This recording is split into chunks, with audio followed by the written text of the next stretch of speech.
The future of intelligence.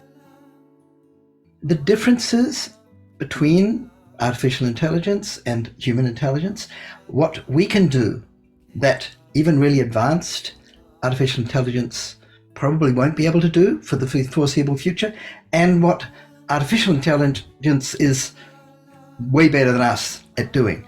That will enable us to think about what sort of qualities we should be focusing on that we want to develop as humans. I'll be inviting a dear friend and fellow meditator, Dr. Patrick Bangert, as my guest.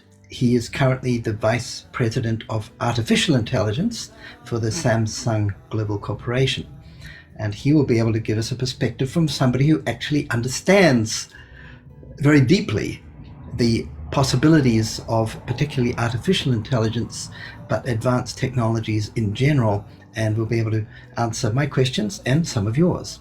And in the second part of this presentation, which will be in a month's time probably, we'll be going more deeply into how we use techniques like meditation and yoga and deliberately leading a life of higher purpose can help us to develop these uniquely human qualities like self-awareness, compassion, wisdom, and kindness. That's Sunday, September the 5th, 7:30 a.m. in the Pacific US coast and 10:30 a.m. on the East Coast, and the link is there under the image. So hope to see you there.